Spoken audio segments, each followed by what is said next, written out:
get change.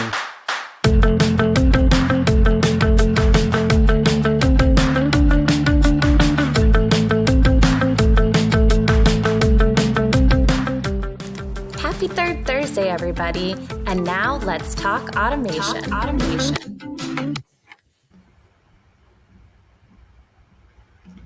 I am not as quick with my draw here on my Thursday morning. Good morning, everybody, and happy Third Thursday. We've got Kieran and Ema with us, and hopefully Natalie will be joining us in just a moment for our conversation today. But we're going to be talking about some pretty hot topics in the world of metaverse and blockchain and kind of how these ideas relate back to digital transformation, and probably a little bit more of a pragmatic conversation about what these ideas mean for organizations and kind of where we're going to take these technologies moving forward. So to get us started, as is kind of our tradition, what I'm going to do is ask everybody who's joining us live for the stream today to jump into the comments, tell us where you're joining from, maybe throw a blurb in there about whether you're here for the blockchain or the metaverse or what you're most excited to hear us talk about today. And we're going to start with a little bit of an introduction, and here is Natalie. Good morning. And we're going to start with a little bit of an introduction and get everybody going. So Amy, I'm going to come to you first and give you a little bit of an icebreaker question here. And our first question is just going to be, knowing that you're in the world of AR and the metaverse, maybe what is one pet peeve or like kind of hype idea that surrounds that maybe drives you a little bonkers in the world of the metaverse, and then a quick introduction as well. Absolutely. Well, that's an easy one because I like to say that the metaverse did not just drop from the sky just because a certain company decided to change their name to Meta. This concept has been around. It's been around since the 90s. It was coined by Neil Stephenson in his very well-known and great book, Snow Crash, which I highly recommend. But it's very much a journey and not a destination. So I think we have to bear that in mind, that this is something that's literally being built, under our feet and under our virtual feet as we speak. And so there's a long way to go. And I think there's a lot of work to be done. And I think that we can all have a lot of input in it. I think that's the interesting thing about the metaverse, is that we can look at it as a, collective effort. And my intro, yes. So I'm Amy Peck. My company is Endeavor XR. We work with some of the largest companies in the world on exactly this, strategy around, AR, VR, a lot of process, but also how to surprise and delight the customer. Great. Thank you so much for joining us. And while I see lots of comments coming in, I'm going to throw up just a couple here while we get ready to head into our next. So we've got some folks from India. We've got some other California people. I know Corinne and I are from the same town, so she's dialing in from Verona, Wisconsin as well. And then, of course, my husband likes to call it Hometown USA because that's what we're known for. So I would have to, he's joining us as well, and he's quite the fan of Natalie and her work in the blockchain and Bitcoin space. So we'll get to you here with your introduction then as well, Natalie. So thank you for joining us. And if you could then kind of take the spin on the other side of it and maybe talk about your pet peeve as it's tied to blockchain and cryptocurrencies, and do a quick introduction for us. Sure. So my name is Natalie Smolenski. Several years ago, I co-founded a company that built the first digital identity wallet, leveraging Bitcoin as a secure anchor of trust for digital records. We partnered with MIT on that project and then open sourced it. And to this day, that open standard is available for the world as block certs. So that kind of helped jumpstart the verifiable credentials movement. There's now a verifiable credentials community group at the W3C, which continues to evolve and build on the next generation of open standards for digital identity. And, from my point of view, blockchain technology really has two major universes of use cases. One is currency and one is identity. Blockchain is at root a verification infrastructure. It's meant to, serve as a way to transfer value from point A to point B, in the same way that the internet, qua TCP/IP, transfers information from point A to point B, and so that requires a very high level of trust. Distributed solutions like the Bitcoin solution to the Byzantine generals problem create the kind of resilient and robust architecture that can scale globally as we move into a kind of post Bretton Woods global order. Great. Thank you so much, Natalie. And I see, again, even more comments coming in. So we've got some folks as well from Brazil. I see Chicago, London. So we've got people tuning in from all around the world. Keep the comments coming and questions that you've got. We've only got a half an hour, and we were joking about how big these topics are, that there's no way we can dive into all the details. But hopefully we can start a conversation in the comments and have the discussion continue beyond our 30 minutes today. Kieran, I'm going to look to you to do a quick introduction, and then we're going to dive into the questions and get these ladies highlighting their knowledge in the space of emerging technology. Yeah, very quickly then, just one. Fahad has asked, can I get a copy of the recording of the session? It will be available, will be on the Third Thursday website. Look, for those who don't know you, or don't know me, I should say, my name's Kieran. I work for a company called Rapid7, an amazing cybersecurity company. I've been in business 27 years, usually sitting between IT teams and the business teams, trying to interpret what each of them wants and then turning that in to some technology and business answer using emerging tech. Emma, what's the biggest conception? There's so many in this space. It's absolutely phenomenal. Let me take one, though, as opposed to going for the obvious one, which is Bitcoin equal blockchain and so on. It's that digital currencies don't work. So we hear a lot of conversations around cryptocurrencies. We hear a lot about NFTs. We hear a lot of things. This digital stuff will never work. But the pandemic has shown us in the last couple of years that, of course, now checks are out the window. Cash isn't really a thing, and people are so used to now using digital payments online or just flashing a card at a cash machine that I think these things will take off, and there's already signs of it. So when you look at art bought using it, or NFTs bought of art for 69 million, when you look at gamers, and goodness knows how many hundreds of millions are in the world. I think Fortnite's about 350 million a month. Roblox about 200 million a month. They're using micropayments and digital cash all of the time to allow them to do things. So it'll be a really interesting space, and can't wait to hear our guests talk today in a lot more detail than I understand or know. Great. I also need to comment on your lovely art behind you on the whiteboard and how beautiful that is. Good job. Lauren and my team. Well, Lauren and my team did this earlier on, who should be listening in as well, and it's fantastic. She's seen my writing, took the pen out of my hand, went, Kieran, I think I'll do that, and I think she was. There we go. So, Natalie, I want to come to you for our first kind of like meaty question. And you were talking a little bit about the idea of blockchain in the background. But what I'd like to kind of dive into is a little bit more of that idea of what is blockchain, but also kind of talking through that idea of what kinds of problems does it actually solve, and maybe where there might be misconceptions of how it could be a valuable tool, and kind of talking through some of those use cases a little bit deeper. Sure, absolutely. So, as I mentioned, blockchain is really at root of verification infrastructure. It's a way of coordinating hostile actors around a shared consensus of truth, and so that use case or that solution to that problem really creates a couple of universes of use cases. One, it has enabled digital money for the first time. So, for decades prior to the launch of the Bitcoin white paper, there were attempts to create digital cash. And all of them failed for various reasons, coming down to ultimately, how was it possible to get consensus from actors who are incentivized, to maximize their gains against the gains of others in a monetary system. And so Satoshi's solution to that problem enabled, basically combining the best qualities of commodity money with the best qualities of ledger money into a shared distributed ledger that produced a digital commodity of finite supply So creating absolute scarcity, subdivisible into 100 million components per coin, making it quite scalable, but also, of course, fungible, portable, interchangeable. So all of the characteristics of money Bitcoin partakes in.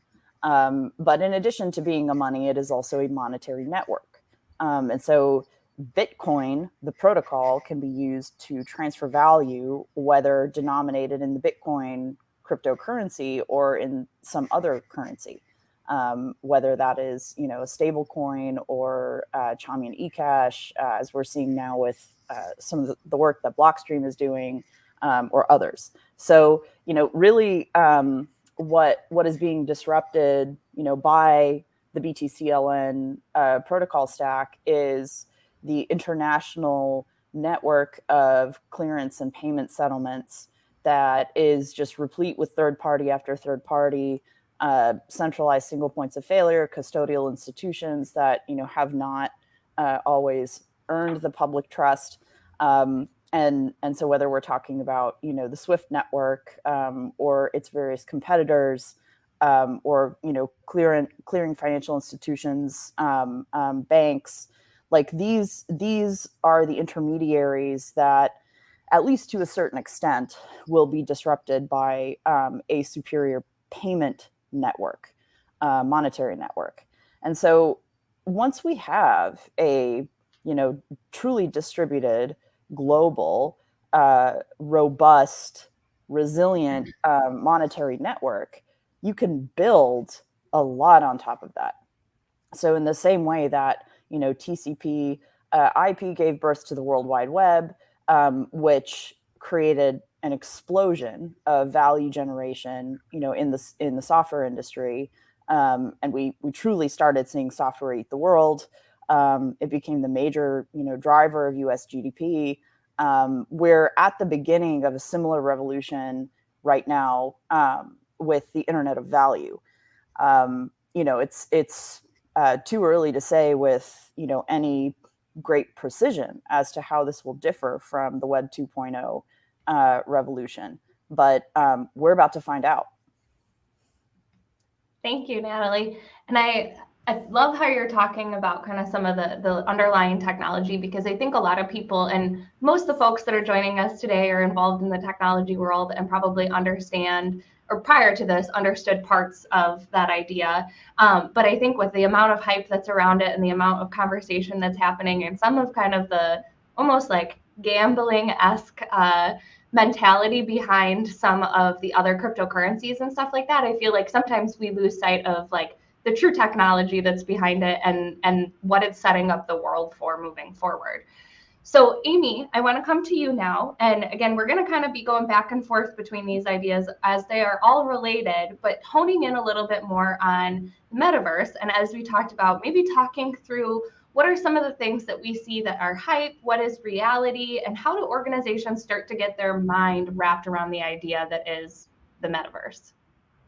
Yeah, I think the important thing to think of, I think a lot of companies, feel like they're going to get left behind. And so they're scrambling to, plant a flag somewhere in the metaverse. And that's fine because, this is a realm of exploration. It's a way for us to kind of learn about how, consumers want to engage in these environments. Right now, there's not a particularly large user base, especially in kind of, pure VR. And then the promise of mixed reality, which is kind of this blended, real and digital, which is coming, but is a fair amount of time off, at least 5 years.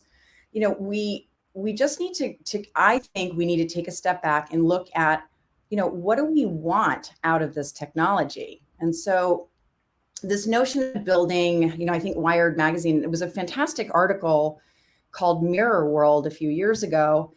And though I think it explains the metaverse in one regard, I think it is a misnomer in another, because this is an opportunity not to replicate the real world in the digital space, but to leverage the technology, leverage immersive technology, leverage blockchain technology around, identity. And certainly initially it'll be games and entertainment and fashion that kind of merge, and it'll follow, a lot of the game constructs that are out there.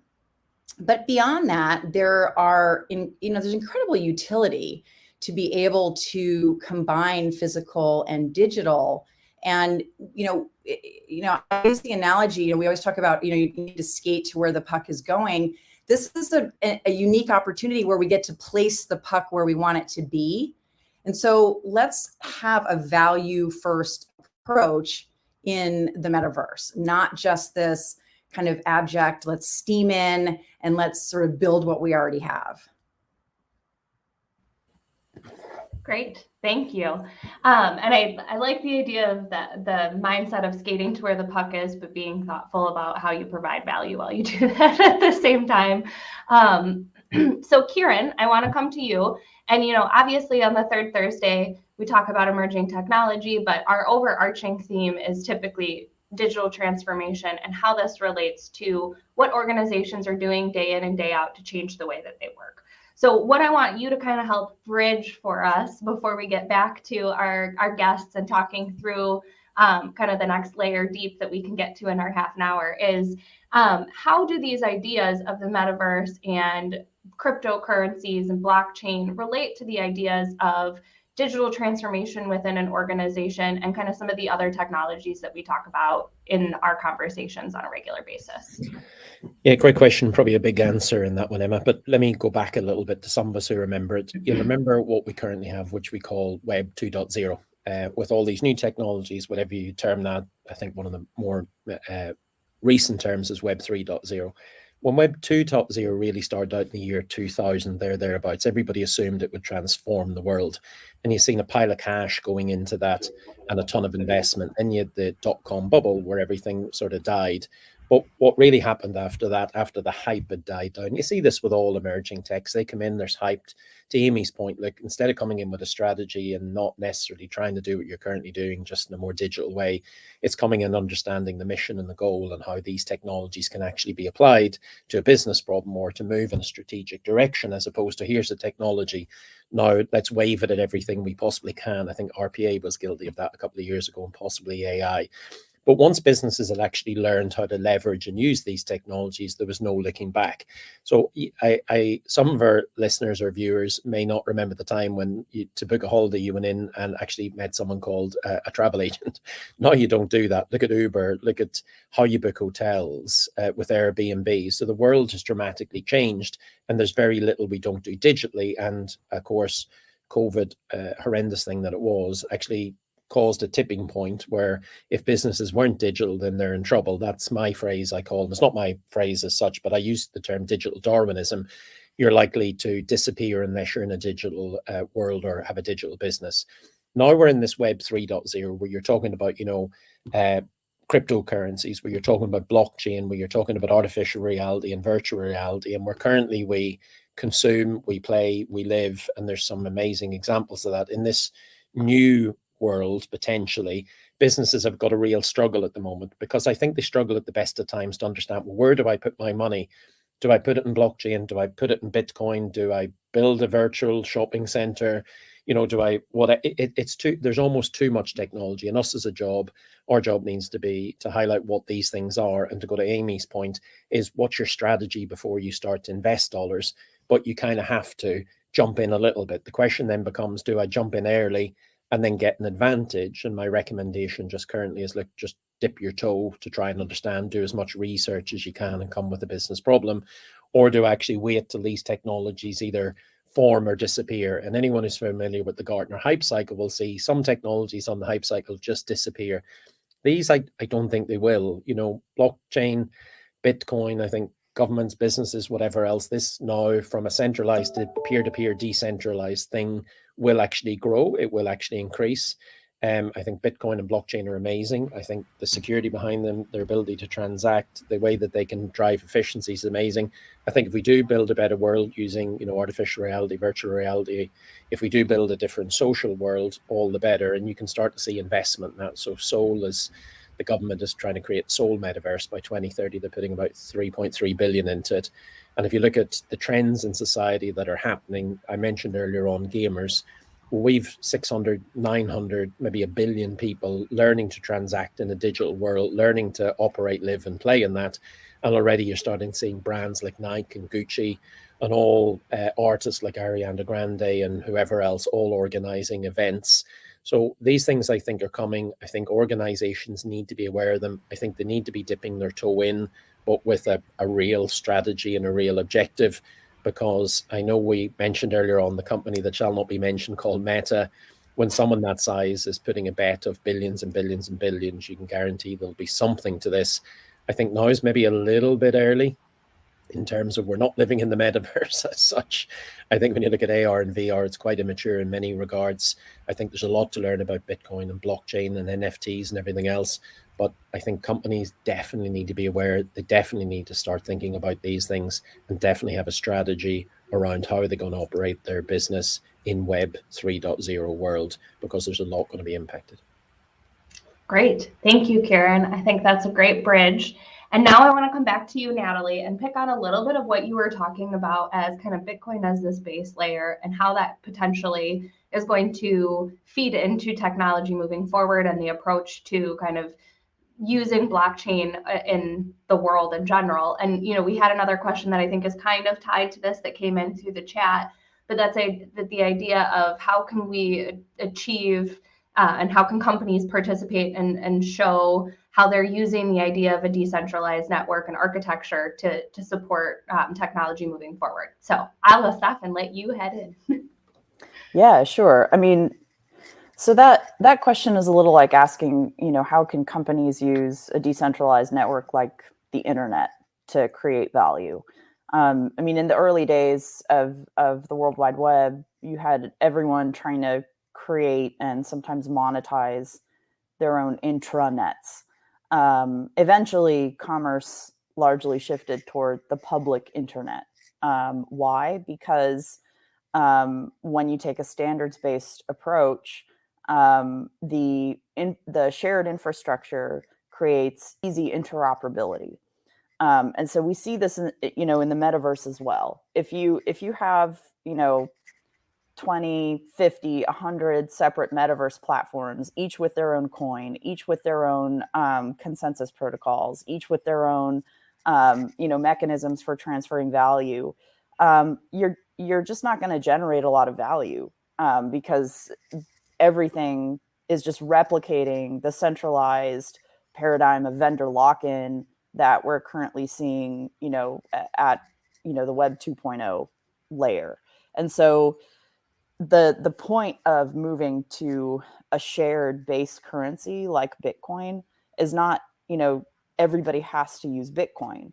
It's that everyone will, at least at some layer in the stack. So you may not even, realize you're using Bitcoin. You may be, playing a game in the metaverse and getting, tokenized in-game rewards that, eventually settle to Bitcoin after several layers of abstraction. You're not aware of it, but they're using the shared protocols that make them easy to transfer, convert to other coins in other games, in other worlds.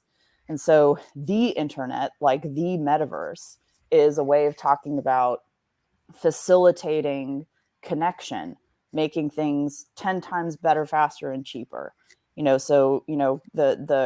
The current monopolies that app stores have on game development, like those will be disrupted by these upcoming changes. And so you're right. I mean, a lot of the big Web 2.0 incumbents don't really have a strategy around this. They're classically running up against Christian Christensen's innovator's dilemma, where they've kind of peaked and achieved a type of monopolistic or quasi-monopolistic incumbency under the conditions of the existing market, and are often actively hostile to or combating further decentralization when it comes to value transfer protocols. But that is to be expected. And as with all technological paradigm shifts, some will adapt, flourish, pivot, truly create new lines of business that they couldn't even imagine before on these new architectures. Others will wither away, and that is the price of change. Great. Thank you. So we've got just a couple minutes left here, Amy, and I want to come to you with one last question. And I think it's obviously, again, all of this is so tied together. We've alluded to this idea a couple of different times of how should organizations that maybe are sitting in that incumbent seat that Natalie mentioned, trying to figure out what do we do to bring value to the metaverse? How do we continue to pivot and change? And maybe it's not just changing your name to something to make it sound like you're the inventor of the idea of the metaverse, but can you give us some advice for anybody that's watching that's maybe wondering how to start to put a strategy around the idea of the metaverse and adding value there? Yeah, I'd like to piggyback on what Natalie was saying. You know, I use Netflix and Blockbuster. It sounds like such an old example now, but you know, Blockbuster saw Netflix coming, right? You see this technology coming and it's coming quickly, but there's time now to understand the stack, right? It's not just about, you know, what are we going to do and how do we stake our claim? It's what is the technology capable of today? What will it be capable of tomorrow? And, you know, at blockchain's, you know, core and, you know, this kind of concept of identity and self-sovereign identity, companies who are able to find a, you know, a one-to-one kind of transparent exchange of data for value with their customers, those are the ones who I think are going to win early in the space. And what that means is, again, developing a strategy around transparency and not sort of harvesting people's data and using it, you know, against them or to manipulate their behavior, but actually like leverage the power of this technology to be fully transparent. Like people are dying for the truth. This is why TikTok has become so popular, right? Our Facebook lives, our Instagram lives, those were all like very carefully curated, polished versions of our lives. And then TikTok comes along and we are just the blah, like the whatever comes to mind. We are unfiltered and we are pure. And that struck a nerve.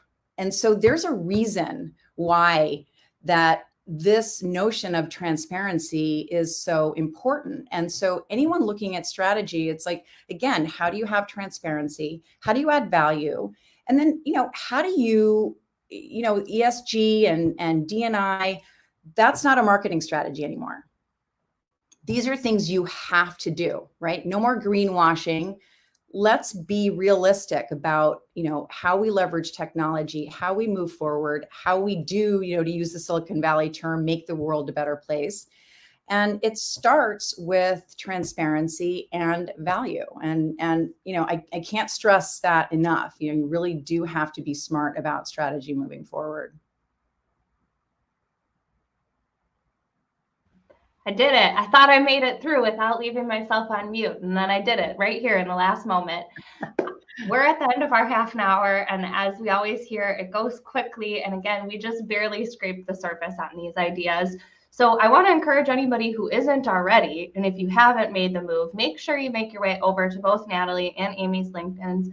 Start following them, start engaging in conversations that go outside of this half an hour. We saw some comments come in that were, again, kind of big paragraph questions. So hopefully we'll have the opportunity to continue discussion around the ideas. And obviously, there's hype behind them for a reason. We're going to continue to see how these technologies change the way that we live and work, and probably impact our personal lives a little bit before we start to see them fully come into the business world. So this probably won't be the last time we have these discussions, but thank you so much for joining us today, guys. I really appreciate your insights, and everybody watching, and happy Third Thursday, and we'll see you next month.